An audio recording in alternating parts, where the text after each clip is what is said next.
সুমাস কিচেনে আজকের পর্বে সবাইকে স্বাগতম। আজকের রেসিপি ব্যাং ব্যাং শ্রিম্প। এটা মূলত থাই একটি রেসিপি, স্টার্টার হিসাবে খুবই মজাদার একটি রেসিপি এবং খুব সহজে বানানো যায়।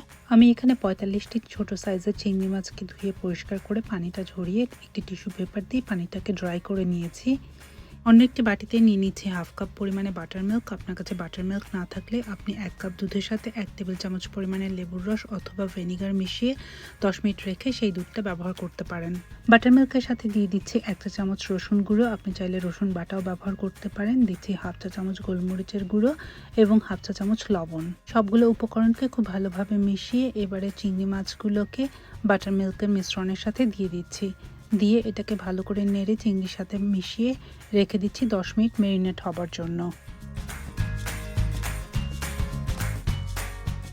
এবারে ব্যাং ব্যাং সসটা বানিয়ে নিচ্ছি। একটি বাটির মধ্যে নিয়ে নিচ্ছি হাফ কাপ পরিমাণে mayonnaise, নিচ্ছি 1/4 কাপ পরিমাণে sriracha সস, ঝালটা আপনি আপনার স্বাদ অনুযায়ী ব্যবহার করবেন।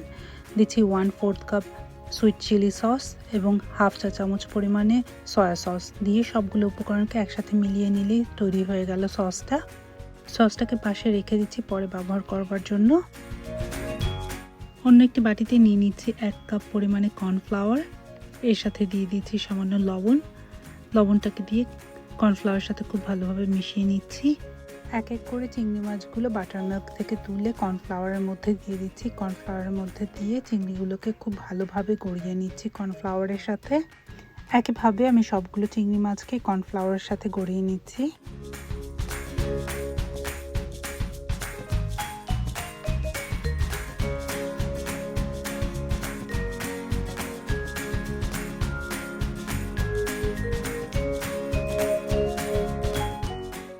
একটি ফ্রাই প্যানে তেল দিয়ে দিচ্ছি ভাজার জন্য।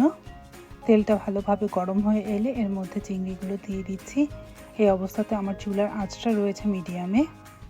এই চিংড়িগুলোকে মিডিয়াম আঁচে প্রায় 2 থেকে 3 মিনিট করে এক এক পাশ ভেজে নেব, অথবা যতক্ষণ পর্যন্ত না চিংড়িগুলো বাদামি রং চলে আসে ততক্ষণ পর্যন্ত ভেজে নেব।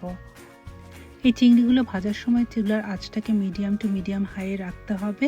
লো আঁচে চিংড়িগুলো ভাজলে কর্নফ্লাওয়ারগুলো খুলে আসবে। একইভাবে আমি সবগুলো চিংড়িকে বাদামি রং করে ভেজে তুলে নিচ্ছি একটি বাটিতে। আমার এই রেসিপিটি ভালো লাগলে আমার চ্যানেলটিকে প্লিজ লাইক, শেয়ার এবং সাবস্ক্রাইব করবেন। আর কোনো প্রশ্ন থাকলে অবশ্যই কমেন্ট করে জানাবেন।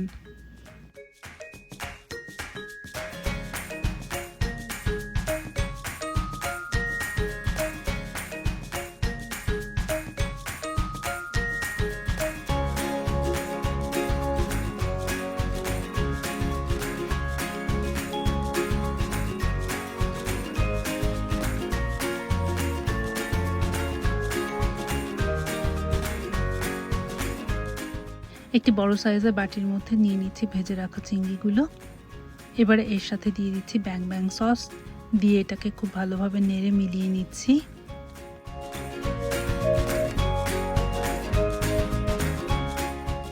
এবারে চিংড়িগুলো পরিবেশন করবার জন্য একটি প্লেটের মধ্যে নিয়েছি লেটুস কুচি। এটা সম্পূর্ণ অপশনাল। তার উপরে চিংড়িগুলো দিয়ে ওপর থেকে কিছুটা পেঁয়াজ কলি কুচি দিয়ে দিচ্ছি। আশা করছি আমার এই রেসিপিটা আপনাদের ভালো লাগবে। ধন্যবাদ সবাইকে আমার চ্যানেলটি দেখার জন্য। আবারও দেখা হবে নতুন কোনো রান্না নিয়ে সুমাস কিচেনে। ততক্ষণ সবাই ভালো থাকবেন। ধন্যবাদ।